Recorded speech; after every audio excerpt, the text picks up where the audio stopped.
mis padres no me apoyaban en eso. Wilson se nos desapareció. ¿Y ustedes qué hacen aquí? Que la tierra tiembla con todo el sabor. Yo no puedo parar. En tubaile.com, el podcast de mano de Bogotá Dance Club, marcas hermanas de esta organización, hemos querido acercarnos a las personas y particularmente a la historia de este maravilloso mundo del baile a través de lo que hemos denominado en algunos episodios la serie Inspira. Hoy, la maestra Olga Lucía Ceballos, una de las personas de nuestro muro de la fama y que está dentro de la sección que hemos denominado precursores por hacer aportes significativos a lo que fueran los inicios de las escuelas y de la formación del baile, especialmente de la salsa en la ciudad de Bogotá, de lo cual vamos a hablar hoy. Maestra, gracias por aceptar la invitación. No, a ustedes muchísimas gracias, a ti, gracias por tenernos en cuenta a los vieja guardia. Pues sería imposible contar la historia de la salsa en Bogotá o hacer una buena memoria si no es justamente a través de los maestros que le enseñaron a quienes hoy dirigen muchos de los espacios. Sabemos que detrás de estos precursores sí hay pues personas que les enseñaron, que luego se derivaron otras escuelas y salieron a quienes hoy ya alcanzamos a llamar maestros a muchos, o que formaron un montón de rumberos, que creo que es un poco más el caso de Olga Lucía desde un espacio con la cercanía y la naturalidad que es la Universidad Nacional, cuando ya entra en su labor de profesora, a destronquizar un montón de gente. Sí. Y a darles piecitos para que Bogotá se sienta menos tronca y menos estigmatizada como lo ha sido antes históricamente. Sí, pues de hecho los estudiantes es bien curioso cuando llego a preguntarles, su primera clase del taller, que son 30 horas, y les digo, bueno, ¿cuáles son sus expectativas frente al taller? ¿Qué esperan de? Ay, no, profesora, yo la verdad es que quiero perder ese miedo a salir a bailar porque ya me cansé de estarle cuidando las maletas a mis compañeros cuando salimos a rumbear. Y yo, ok. Y obvio, pues cuando terminan dicen, oh, sí, esto es... Sí se pudo. Se pudo, se logró. Hay algunos que requieren de un poquito más de las 30 horas. Muchos aprenden rápido, otros se les dificulta. Y es de entender todas esas dinámicas en cada ser humano, porque pues no todos nacimos quizás para el baile. Falta ritmo, coordinación, dicen, no, es que tengo 2 pies izquierdos, y cuando se dan cuenta, ay no, el izquierdo también me está funcionando y el derecho también. Entonces sí, pero pues son procesos que sí, en unos más fáciles que en otros. Bueno, volvamos entonces ahora sí. Ya tenemos el contexto del presente y de lo que hace Olga Lucía ha hecho en sus últimos años. Vámonos ahora sí entonces a los orígenes. ¿De dónde sale Olga Lucía? ¿Qué antecedentes rumberos, familiares, académicos tiene? Sí, vengo de una familia de primos rumberísimos, salserísimos. Ellos se rumbeaban muchísimo por los lados de las ferias. Entonces siempre, prima, yo tenía... Te estoy hablando de 14, 15 años. ¿Naciste en Bogotá? Soy bogotana, sí. De familia Bogotá. De familia. Mi padre era tolimense, de Honda. Mi mami sí, rola cachaquísima, pero impresionante. Y mis primos, también todos rolos bogotanos, pero les encantaba la salsa, amantes de la salsa. Entonces tenía yo unos 14 años y ellos, que prima, que hay una rumba, y yo, pídanle permiso a mi papá. Mi papá algunas veces sí, otras veces no nos dejaba con mi hermana y rumbeábamos, pero si te soy honesta, yo inicié bailando danza ballet y danza española a los 5 años. En una academia, estábamos con mi hermana en la academia. Después trabajé lo que fue la danza folclórica. Me encantaba danza folclórica colombiana, que ahí era cuando mis primos... no, que venga, que vamos a la rumba. Y a mí me aburría toda la noche salsa, porque me gustaba era la música tropical, los hispanos, pues música bailable y variadita, pero no solo salsa. Entonces, al principio, como que, bueno, por ir a rumbear, porque nos dejaron ir con mi hermana, entonces íbamos a esas rumbas. Ya después, uno de mis primos, él se volvió como investigador, se empezó a engomar muchísimo más con el cuento de la salsa, y yo obviamente pues también íbamos a rumbear mucho los dos. Había un sitio ahí sobre las Américas que se llamaba Bilongo, y eso era una rumba. ¿De qué año estamos hablando? Estamos hablando, del año como 90 tal vez, años 90. Por el año 90. Entonces, Longo, ¿cómo se llamaba ese investigador o este primo curioso? Juan Carlos Ceballos. Tú a él le preguntas quién es el intérprete de la orquesta de, no sé, él te cuenta. Esta orquesta, esta canción nació en tal año, la tocaba, los bongos lo tocaba no sé quién, el trompetista era así, y yo decía, "Uy, qué memoria, qué memoria". Y tiene... ¿Y qué tal para el baile? Y él rumbeaba rico, o sea, nos entendíamos mucho rumbeando. Y yo pues había estado con folclore y después entré a las porristas de Santa Fe. Fui porrista de Santa Fe, fui porrista del Club de Millonarios también, cuando quedó campeón en el 87 y en el 88. Y ahí pues con los jugadores también pegábamos nuestras escapadas para ir a rumbear. Había un sitio que se llamaba Pachanga y Pochola, que era de solo morenos, entraban solo morenos, y las únicas blancas éramos una compañera y yo, que entrábamos a esos sitios de solo salsa. Entonces ahí como que yo decía, bueno, la salsa me está persiguiendo. Pero esa pachanga y pochola es entonces bastante antigua, o sea, yo puedo decir que... Eso estaba en la Caracas, arribita de la Caracas, entre la Caracas y la 13, con calle 34. Ok, o sea, una vaina que yo no alcancé a conocer, porque yo conocí Pachanga y Pochola de Galerías, ahora que se reubicó en el norte creo sí, que en está. la 73 con Ajá. 15, donde quedaba el Centro Cultural de la Universidad Pedagógica. De la Universidad Pedagógica, igual que Salsa Camará. Salsa Camará estaba en la Caracas con 33. Ah, están muy cerquita de ellos.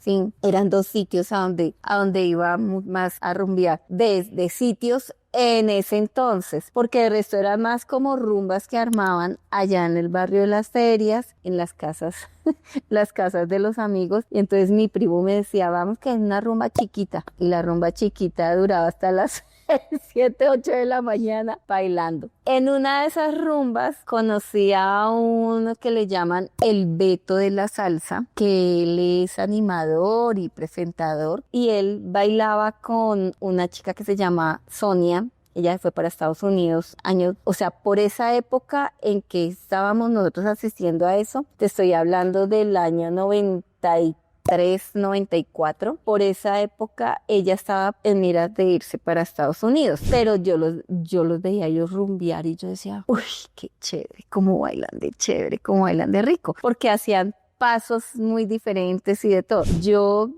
Nosotros bailábamos, rumbeábamos normal, vuelticas y pasito rumbero normal, pero verlos a ellos bailar. Después en otra rumba que fue ya como la despedida de Sonia, llegó Wilson Marín con Alfonso Quintero, Pocho, y no sé quién más está, otra chica que se llamaba Jacqueline, de esa época. Y no, cuando se paran los tres a bailar y yo, entonces le decía a mi primo, yo quiero bailar como ellos. Entonces me decía, pues vaya, míraselos. Y yo, ¿será? Me da pena. Bueno, sí, está bien, muéstrame, me paré ahí a bailar con ellos, ahí al lado. Y todos los pasos que ellos hacían, todos los cogía y yo dije... Esa formación previa estaba saliendo a la luz, eso no me va a quedar grande. Exactamente, algo así. Entonces, ese día, pues claro, ellos me veían tan solo que yo, por la formación del ballet, la formación de las porristas, entonces yo bailaba con los brazos más grandes, bailaba erguida, no aquí encorvada. Y entonces ellos pues cuando me vieron,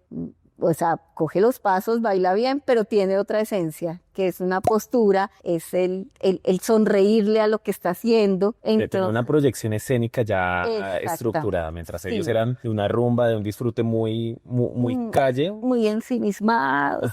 Sí. Muy sintiéndolo hacia adentro, tú lo sentías hacia adentro, pero lo terminabas de reflejar y expresar hacia afuera.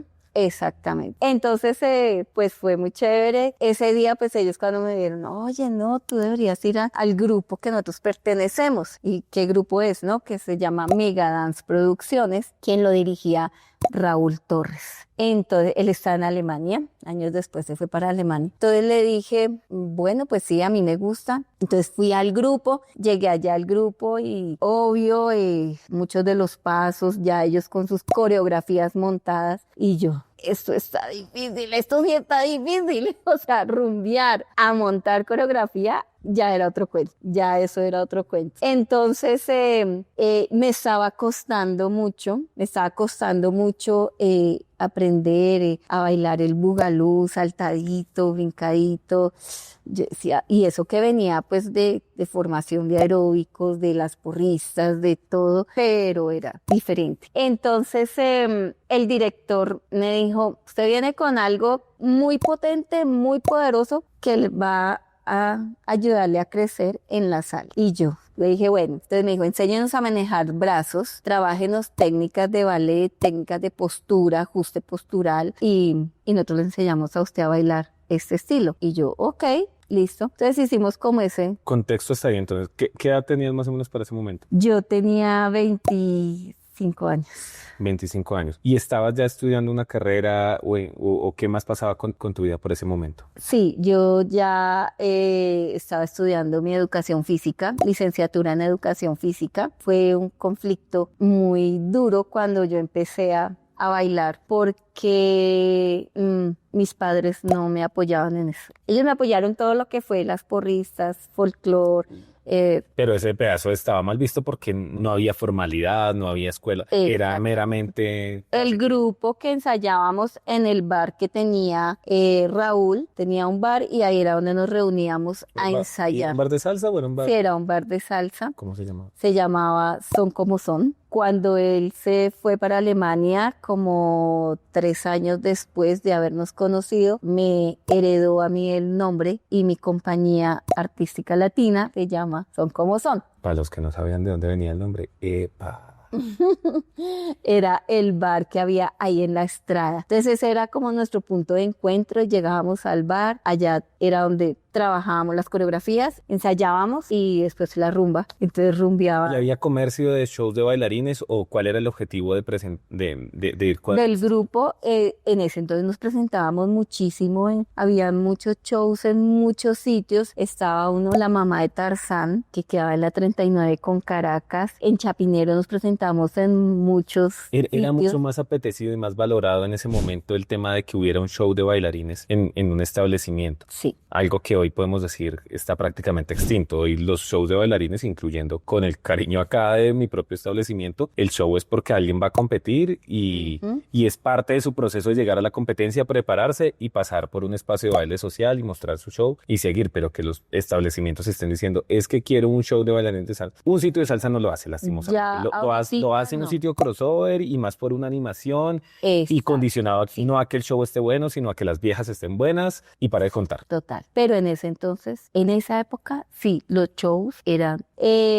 a nosotros nos pagaban porque era el show profesional, éramos en grupo, bailábamos salsa, con Wilson bailábamos salsa y tango. A mí me gustaba mucho el tango, me encantaba, entonces pues por mi formación y todo, dije, bueno, sí, montemos tango también, sin la técnica y con todo el respeto de los que han estudiado el tango, ¿cierto? Pero bueno, pues en ese entonces nos defendía y era lo que había.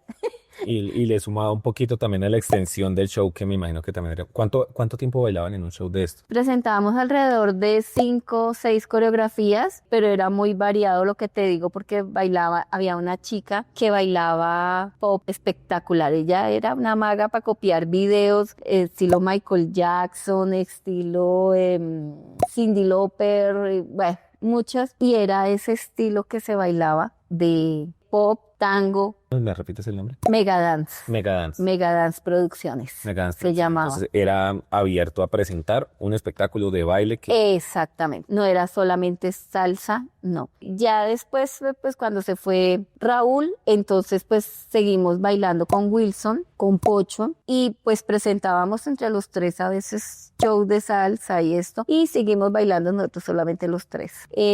Después Pocho ya se retiró de ese cuento y pues seguimos bailando con Wilson la salsa en nuestro estilo y como fortaleciendo ese estilo. Pero a mí la universidad, obviamente pues toda la parte pedagógica me puso a cuestionarme muchísimo y yo me puse en la tarea de investigar todos estos pasos que estamos haciendo, que estamos ejecutando en las coreografías, esto tiene que tener una base. Y me puse a averiguar cuál era la base. Los básicos de la salsa, los básicos de la pachanga, los básicos para el bugalú. Y creo que eso ha sido mi plus.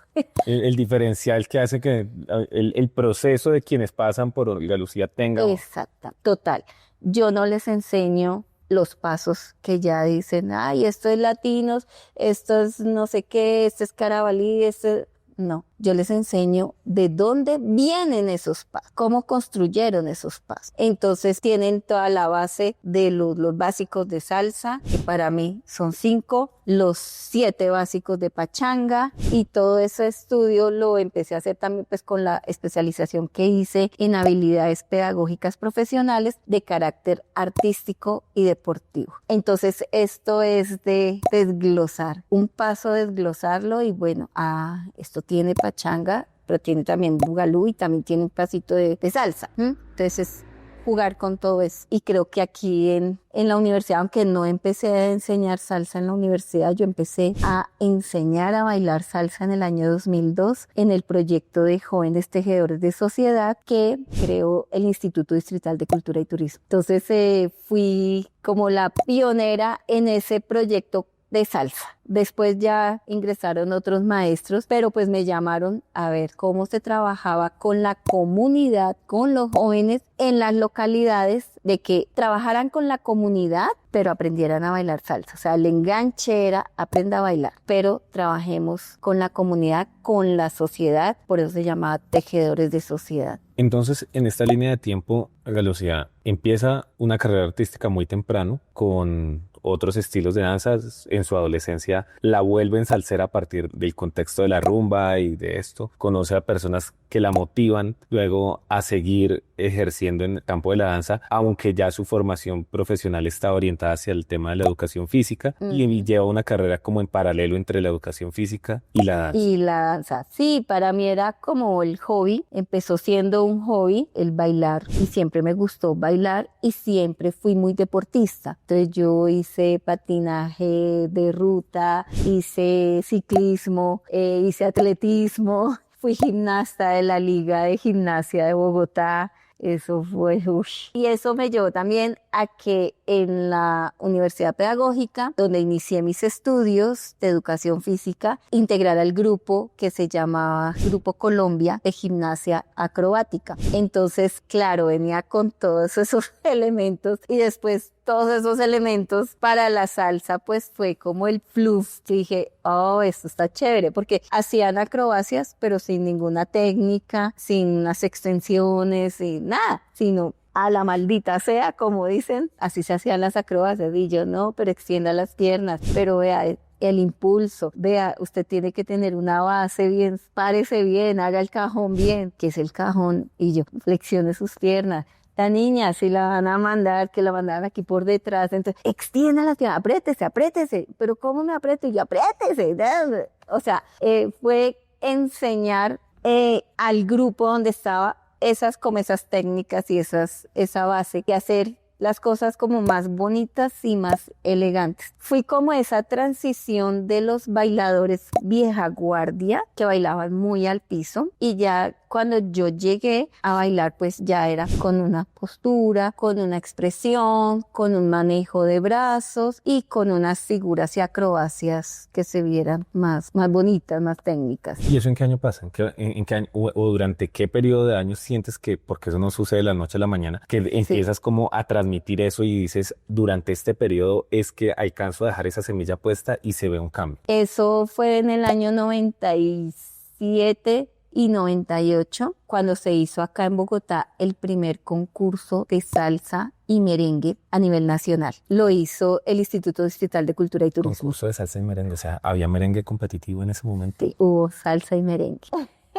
Datos para la historia, o sea, los bailadores de salsa y bachata hoy prácticamente parecieran tenerle miedo al merengue, y resulta que hubo una época en la que hasta merengue competían. Resulta que salió la convocatoria desde el Instituto de Cultura y Turismo y entonces dijeron, inscríbanse salsa y merengue. La audición fue en el Planetario, en donde pues vaya sorpresa, habían casi 50, 60 parejas para participar. Entraba uno al auditorio, uno de los auditorios que había ahí en el planetario, y estaba la mesa de 4 jurados y nosotros en la tarima. Pareja por pareja, bailenos minuto y medio de salsa, minuto y medio de merengue. Y de ahí, de esas 60, escogían 15 parejas nomás para representar a Bogotá, porque ya habían escogido las de Barranquilla, las de Cali, las de Medellín, las de Ibagué. Entonces, pues eso fue wow. De hecho, siendo yo la pareja de Wilson Marín, él se enteró primero del concurso, nosotros nos enteramos después, pero no nos contó nada. Al grupo como tal no nos dijo nada. Después fue que Raúl, no sé cómo, se enteró que hay un concurso que no sé qué, que si se llama, y nosotros, sí, inscribámonos, listo. Entonces, Olga baila con Wilson, Pocho baila con no sé quién, y yo bailo con Elena. Y entonces nosotros, listo. Cuando Wilson se nos desapareció. Y nosotros, ¿pero qué pasa con Wilson? ¿Dónde está Wilson? Wilson, ¿por qué no viene a ensayar si vamos a concursar en eso? Pues resulta que él se había inscrito ya con otra bailarina vieja guardia que llevaba muchos más años bailando de lo que yo llevaba. Entonces sentí como que, oh, wow, esto está muy fuerte para mí, porque si él es mi parejo, está bailando conmigo. Después pues me enteré fue que él quería ir a la fija, a ese concurso, quería ir a la fija, y pues obvio, pues yo estaba más reciente, entonces pues no, muy seguramente no le iba a dar la talla que él esperaba. Pero pues ahí es donde vienen las sorpresas y todo, porque no sabía de dónde yo venía, ni cómo venía. Entonces Raúl dijo, Olga, entonces ya no llore más, deje de llorar y va a bailar con Pocho. Y yo, ok, yo bailo con Pocho. Y con Pocho nos empezamos a preparar y a montar coreografía, salsa, merengue, de todo eso. Fue una semana, pero dura. Y cuando llegamos al concurso, ¿y ustedes qué hacen aquí? Nos dijo Wilson, lo mismo que usted viene a hacer aquí, a competir, a concursar, a ver quién queda. Entonces, bueno, quedamos los 3, Raúl, Wilson con su pareja, Pocho y yo. Y concursamos, fue en el León de Grave, aquí en el auditorio del León de Grave, la primera eliminatoria, en donde saqué balota a ver si baila salsa o merengue. Ok, entonces bueno. Y la segunda eliminatoria era a los 8 días en la Mediator. Improvisado, había una parte improvisada con la orquesta de César Mora y la otra, ahí fue solo improvisado. Si ya habías bailado salsa aquí, allá te tocaba merengue improvisado. Entonces, la ventaja con Pocho era que nosotros rumbeábamos mucho, pues con Wilson y con Pocho. Yo rumbeaba mucho con ellos dos. Entonces, pues, imagínate improvisando, no, pues, y merengue, y nos tocó merengue. Entonces, pues, la maravilla. Cuando ya dijeron los 6 finalistas a nivel nacional y quedamos con Pocho y quedó Raúl y sacaron a Wilson. Ah, carajo. Y yo, ay no, ya me siento feliz. Ya me siento feliz, ya me siento ganadora. No importaba en qué puesto quedé. Y ya, o sea, fue una experiencia que dije, esto aquí hay mucho por hacer, por explorar y me está gustando. Pero tenía muchos problemas en mi casa porque a ellos no les gustaba. El medio salsero en ese entonces era bastante fuerte, bastante pesado, muy nocturno, obviamente. Entonces, pues... Muy tomatrago. Muy de borrachos, mucha droga. Entonces, ellos estaban como asustados con ese cuento. Sin embargo, pues yo les decía, no se preocupen, o sea, yo no voy a tomar, yo no voy a emborracharme. Y pues fue algo bonito que empezamos nosotros a trabajar y a difundir mucho con Wilson, fue eso, porque Wilson no tomaba, yo tampoco tomaba. Entonces nosotros llegábamos a algún sitio que nos llamaban a presentar show y les pagamos con una botella de aguardiente. No, nosotros no bailamos por trago. ¿Cuánto vale la botella de aguardiente? No, que 50, 60, ok. Lo de nosotros le recibimos el dinero, pero nosotros no tomamos. ¿En serio?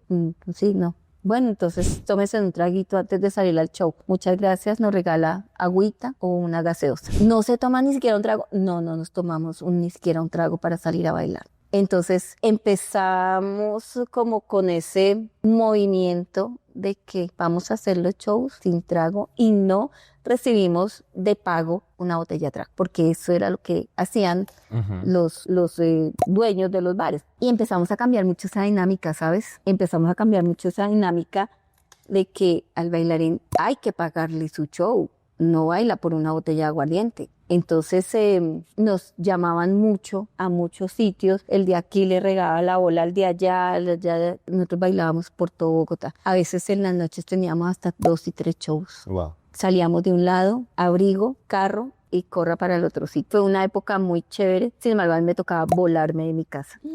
Tocaba que mi hermano el mayor sobre todo me alcahueteara y yo, ay, Ciro, diga que voy para su casa, que voy a quedarme en su casa, tengo esta noche show. Entonces me decía, sí, listo, no hay problema. Y así fue como pude como sobrevivir. Esa primera etapa donde estabas todavía muy protegida.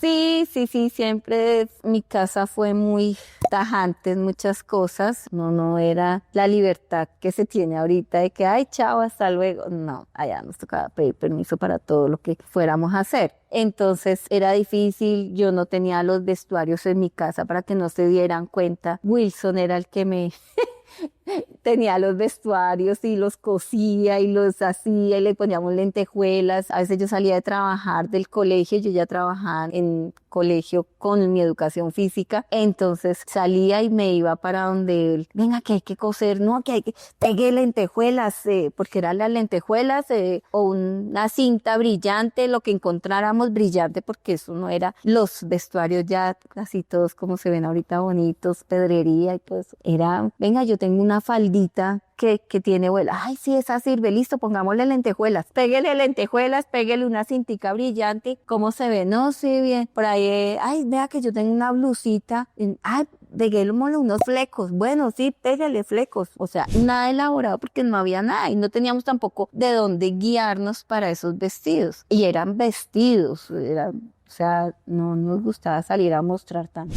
Y en ese momento, ¿quiénes eran sus referentes justamente? ¿De dónde podían aprender o de dónde venía la inspiración, tanto para el montaje de coreografías como para la construcción de esa estética que se iban a llevar a escena? Nosotros fuimos muy empíricos. Nuestros montajes era pura creatividad, bailábamos era escuchando la música. ¿Qué nos hacía sentir la música para poder crear un paso? Cero tiempos musicales, que nada. Era escuche, ay mire, sí, hagamos esto aquí y acá, pero vea esas trompetas ahí, ay sí, marquémoslas, hagámosle, sí, listo, sí. Y montábamos, creábamos, todo el tiempo era solo creación. Wilson es muy creativo, mucho. Él creaba y yo acomodaba a la música. Yo era más musical, soy muy musical y más de estética. Entonces él proponía de pronto los pasos, obvio, pues yo también, pero se los ajustaba a la música. Tal vez ese fue nuestro éxito porque nos entendíamos muchísimo. Él aceptaba lo que yo le decía, lo que yo le corregía y yo aceptaba lo que proponía también. Entonces era pues bien interesante. Éramos una pareja que nos complementábamos súper bien, casualmente por eso. Bueno, y veo un momento el Muro de la Fama, pienso en lo que estaba pasando ahí, de donde venía la inspiración y me quedó sonando la idea de finalmente del gremio de los bailadores o del sector a lo que podría luego evolucionar en un sector artístico que no era más sino un parche de rumberos en principio. Sí, total, sí. Mencionaste que igual había mucho machismo y mucho ambiente conservador. Pienso en perspectiva y digo, no hay otra mujer que nosotros tengamos en mente que haya logrado sobre todo trascender la escena de la rumba, a convertirse en bailarina, es decir, es una bailarina de salsa que viene de la época de la rumba. Seguimos conociendo bailadoras, sigue habiendo una Teresita, siguen habiendo chicas y señoras hoy que fueron muy buenas bailadoras, pero que fueron buenas bailadoras sociales, buenas bailadoras de rumba y que no hicieron una evolución hacia lo artístico, sino que seguía siendo el montar una canción en un contexto familiar, bacano, de pronto lo presentamos en el bar porque nos gusta y porque nos lo gozamos con mi esposo, con mi pareja, con el grupo de amigos. ¿Piensas en otros nombres y tampoco te llega? No, mira que muy pocas mujeres trascendimos en eso. Sonia Hoyos, una de las chicas que estuvo en la época de nosotros, y ella pues siguió bailando y siguió presentándose y formando. Creo que también enseñó a bailar y enseña todavía, pero de resto no. Pareciera No como que sé nos surge qué. una estrellita ahí que es al final la única mujer que realmente logró pasar. Bueno, Ujú. ahí se nos volvió reflexivo, pero también surge el dato. Y ahora que ponemos el dato sobre la mesa, veamos cuáles eran los retos y por qué más mujeres no podían llegar a hacer esto que tú hiciste. ¿Qué hubo de diferente? La verdad no te sabría decir que ¿O cuál era el tal vez obstáculo? el proyectarse uno. Es que yo desde muy pequeña, lo que te digo, pertenecía a muchos grupos. Tú tenías la ventaja y era que tú no eras solamente una bailadora. Tú primero fuiste bailarina y luego fuiste bailadora. Ujú. Y tenías ya una proyección, tenías igual una aspiración desde lo deportivo, desde... Exacto. Sí. O sea, siempre he tenido en mente, y esto me lo enseñó, fue el pertenecer a cada grupo, de todo lo que yo aprendía y cada vez que llegaba a un grupo a aprender cosas nuevas, diferentes, siempre me he proyectado, toda la vida me he proyectado a quiero ser la mejor. Entonces, y siempre he luchado por ser la mejor en lo que hago. Entonces, con el grupo de danza folclórica éramos casi 10, 12 parejas. Entonces, yo siempre decía, algún día estaré allá adelante, en ese puesto de adelante. Y trabajaba muchísimo, he sido muy disciplinada y muy dedicada a esto. Entonces, y me gusta. Entonces, siempre ensaye.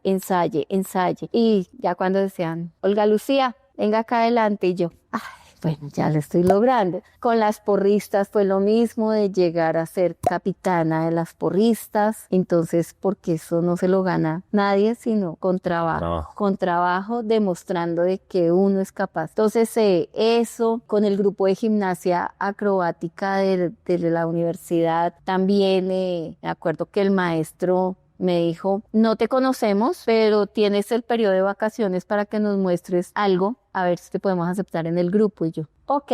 Entonces el parejo que me invitó, el chico que me invitó, ellos resultaron asistiendo a un entrenamiento de porristas, que fue cuando empezaron a trabajar los hombres con las mujeres en las porras, entonces para hacer las alzadas y todo. Entonces uno de ellos fue el que me llevó casualmente al grupo, sin estar yo todavía estudiando en la universidad. Todavía no estudiaba en la pedagógica. Yo estaba terminando mi bachillerato. Estabas con tanta curiosidad que te estabas yendo 2 pasos adelante. Exactamente. Entonces, cuando yo llegué al grupo fue cuando el maestro me dijo, Héctor Peralta, si quiere entrar al grupo, y yo, ok. Entonces, pues con Rafael, mi parejo de acrobacia, nos pusimos a trabajar. Yo todos los días ensayaba de 2 de la tarde a 6, 7 de la noche. Eso al principio dolía todo porque era algo nuevo para mí, pero yo decía, no, yo quiero. Cuando ya entraron todos de vacaciones de intersemestral, entonces dijo el maestro, reunió a todos los del grupo y les dijo, bueno, ella quiere entrar al grupo, vamos a ver. Sí. No, pues habíamos hecho una cantidad de cosas que decía, pero estos muchachos llevan mucho tiempo trabajando esas figuras y usted como en 20 días saca esto. Entonces Rafael le dijo, es que ella duró los 20 días que usted nos dio, todos los días venía a entrenar. Entonces yo salía del colegio y corra a entrenar. Y así he sido siempre. O sea, he sido muy, muy disciplinada. En el colegio, cuando trabajaba en el colegio, yo entrenaba hasta las 10, 11, 12 de la noche. Y en el colegio tenía que estar a las 6 de la mañana, yo con las ojeras aquí. Pero tenía hora libre de no clase, descanso, y estaba en el salón de danza practicando lo que estaba aprendiendo de salsa. Y yo, esto se me está dificultando, pero yo tengo que lograrlo, yo puedo, yo voy a hacerlo, Entonces siempre he creído en que el que quiere puede. ¿Hubo alguna mujer, alguna bailarina, deportista que te sirvió de inspiración, que eras por lo que ella logró o por cómo ella lo hace? ¿Tuve un referente que admirar y que perseguir? No, la verdad no. En esa época temprana no. Y ahorita, en este momento, ya que pues ha crecido el mundo artístico, que han salido tantas mujeres a la luz, ¿cuál es esa bailarina que tú dices? Si en ese momento hubiera habido el acceso a la información, a la técnica, a la educación, que yo no pude tener, esta mujer siento que... A mí me encanta, y que es una señora, Támara, Tito y Támara. Esta pareja, con ellos tuve la oportunidad de compartir en el año 2005, que fuimos con Wilson al primer Salsa Open en Buenos Aires, Argentina. Un salsa open diferente a la conexión del salsa open de el Iris. Ujú. Salsa open, un salsa open allá. Salsa Open, así le llamaron, Salsa Open, Congreso Mundial de Salsa Open de solo Buenos Aires. Y conocí a Luis, director de 2x4 Mambo, a Fernando Sosa. Al Fernando Sosa del 2005. Qué En interesante. el 2005. Al Tito y Tamara del Y 2005. Tito y que- Tamara, con ellos compartimos y nosotros fuimos invitados para hacer show central en ese Congreso Mundial de Salsa. Entonces estuvimos allá y estuvimos pues compartiendo. Ellos en ese con momento todos ya eran ellos. jurados. ¿Qué rol tenían ellos? Ellos eran jurados del show central. Wow. Sí, esos espectáculos. O sea, yo cuando vi esos montajes y todo eso, ¿Y tuviste acceso a talleres, a formación con ellos? ahí sí, claro, porque todos dictaban talleres, o sea, estilo congreso, solamente que nosotros íbamos solo a presentarnos, Ujú. pero participamos de todo el congreso porque íbamos invitados. Pagamos nuestro tiquete, nuestro hospedaje, pero al congreso como tal, nosotros íbamos invitados. Invitados, qué maravilla. Ujú.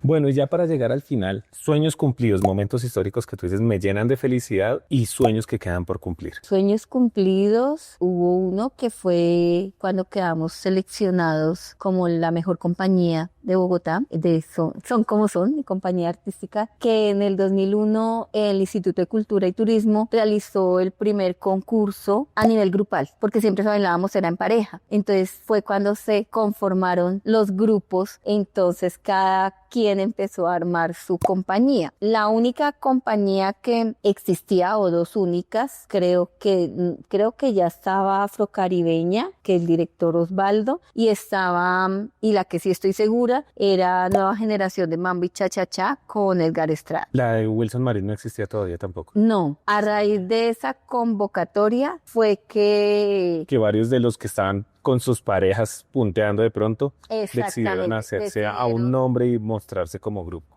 Exactamente. Ahí fue otra cachetada que me dio Wilson Marín porque él montó su compañía y yo era la pareja y no me dijo nada. Y se armó con otra pareja. Y se armó con otra pareja. Entonces yo quedé como que, a ver, otra vez se repite la historia, Dios mío. Entonces dije, pues voy a montar mi compañía. Entonces hablé con Alexandro Quintero, quien en ese entonces estaba bailando también, tenía él su pareja y llamé a otros que bailaban, que habían bailado con nosotros en los festivales en pareja. Entonces les dije que si querían, armábamos un grupo que se llamaría Son Como Son, que sí, listo, sí, que para participar les dije listo. Montamos pues por todo el aprendizaje que yo venía de todas las otras tendencias, entonces montamos una obra y toda con capas y todo así, todo dramático. Entonces eso gustó muchísimo y nosotros sin saber que iban unos coreanos a mirar ese festival. Entonces, bueno, en las eliminatorias todavía no se sabía nada de los coreanos. Llegamos 12 compañías, 12 agrupaciones a esas eliminatorias. Quedamos seleccionadas 2. Yedam, que era una compañía no especializada en salsa, porque ellos bailaban más urbano, de Soacha, pero se le midieron a salsa y la propuesta que llevaron fue bien interesante. Y quedamos nosotros, Son Como Son. Entonces dije, ay, qué chévere. Entonces quedamos seleccionadas y se hacía todo un mes de festival, que era cuando se hacían los festivales, todos por un mes. Entonces, parejas y los dos grupos. Y a uno de esos eventos fueron los coreanos, una empresa que hacía intercambios entre Corea y Colombia. Y vieron los dos grupos y nos seleccionaron a nosotros para ir a un festival en Corea del Sur. Entonces estuvimos, inicialmente era por 20 días que duraba el festival, un festival de danza teatro. Entonces fue montar, nosotros éramos 5 bailarines, 2 hombres, 3 niñas. Y jugábamos entre los 5, entonces pues fue una propuesta muy... ¿En el 2002 me dijiste? 2001. 2001. En el 2001. Eso fue en marzo, que todo esto. Y en abril ya los coreanos fueron los que nos contactaron y empezamos a trabajar con ellos para ir a ese festival Madanguk Washon Festival, se llama. Es un festival de danza teatro que hacen allá en la ciudad de Wash. Entonces me contactaron y bueno, queremos esto, necesitamos 5 bailarines más, la idea es de que vayan 10 bailarines y pues nos monten una obra. Entonces empecé pues como a trabajar, a buscar quienes nos podían asesorar un poco en ese cuento, porque pues obvio escogieron así como que up. Y sí se llevó una obra que se llamaba La historia de la danzalsa, de la danza y la salsa. Entonces fue el contar la historia de esa salsa, en donde hicimos un pendón grandísimo del Palladium, que el Palladium fue un referente muy grande en Nueva York, y con Tito Puente, con Celia Cruz, en esa escenografía que montamos, y resultamos pues en Corea con mi compañía. Entonces me acuerdo tanto que Wilson, ay, gorda, lo que quiera yo le colaboro. Le dije, no, me diste la patada, lo siento, no. Y entonces fue con Alexandro Quintero me ayudó muchísimo, y con él sacamos pues la compañía adelante.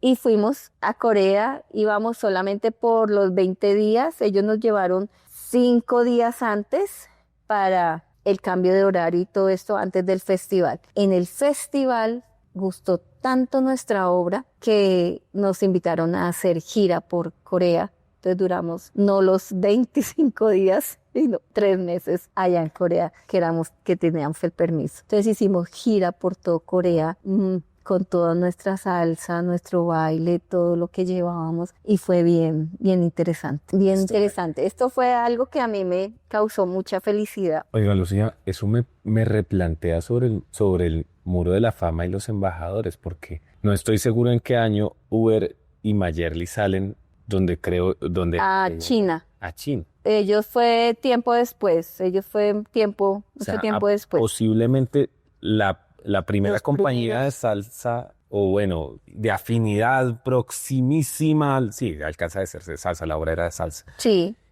Que sale de Bogotá a darle un golpe al mundo, internacional, es esta compañía. La compañía artística latina Son Como Son, porque conmigo las cosas son como son o no son. Y por eso ya no son. Se han perdido, se han ido perdiendo. Caramba. Todos los nuevos embajadores y esto, muchos no lo saben. Aquí es donde dice uno, este tipo de conversaciones hacen historia. Me queda un poco largo el capítulo, soy más partidario de tener entrevistas para ustedes que rondan los 30 minutos, pero es que cuando llegamos a este tipo de descubrimientos y de daticos puntuales que pasan en la historia y que no deberían quedarse perdidos por falta de tener una buena conversación, es donde siento que esto vale la pena. Y para terminar, después de ese sueño y ese gran cumplido que nos deja ahí un nuevo punto para considerar en la historia de la salsa en Bogotá, ¿qué sueño te queda por cumplir ahora? ¿Qué sueño me queda por cumplir? ¿Qué persigues? ¿Qué anhelas? Sigo en la lucha de ser una de las mejores maestras de salsa en Bogotá y a nivel internacional, sobre todo por el estilo que sigo rescatando, que es el estilo bugaleño, el estilo pachanguero, que se baila la salsa saltada, que fueron nuestras raíces, nuestros inicios. En Cali, allá fue donde más nos fortalecimos con el bugalú y lo trajimos aquí a Bogotá, y se ha perdido todo eso. Entonces mi sueño es de seguir rescatando nuestras raíces salseras y seguirlo bailando. Acá hay algo, y es una vertiente completa que va a dar quizás incluso para episodios completos, y no lo incluyo acá solamente por respeto de la audiencia, y es cómo Bogotá terminó de apropiar y aprender de la salsa en Cali. En el año 2019 nosotros hicimos un conversatorio junto a maestros de la vieja guardia y un par de maestros de Cali también que nos visitaban, justamente tratando de trazar si se hablaba del baile. Lo llamábamos Baila Colombiano el evento, pero nada más terminando la primera noche ya estábamos diciendo, con todo el respeto y el cariño que podamos tener del Baila Colombiano, el mérito nuestros mismos maestros de la vieja guardia se lo han devuelto a Cali en Bogotá y le han dicho sí, porque sin Cali Bogotá no hubiera bailado como baila, porque Cali era nuestra inspiración, los bailarines de Cali fueron nuestros referentes y no hay nada que hacer. Si el caleño quiere decir que es salsa caleña y no salsa colombiana porque realmente lo que Bogotá sabe se lo debe a Cali, es cierto y punto. Pero hay algo bien claro, y es que Bogotá bailaba diferente. O sea, los bailarines de acá tenemos una esencia diferente a la de Cali, que fuimos a aprender también de Cali, pero el bogotano, wow. Y el vieja guardia, wow. O sea, se le medían a los de Cali. En Cali, su esencia es mucha más rapidez. Aquí somos más tranquilos para bailar, pero igual tenemos nuestra esencia. O sea, sí hay la diferencia entre el estilo caleño, el bogotano, pero todo es el colombiano y son nuestras raíces. Bueno, y por ahí seguiremos pasando en otros episodios. Gracias por acompañarnos, maestra. Gracias por aceptar esta invitación A ti, y nutrirnos gracias. de tu historia acá.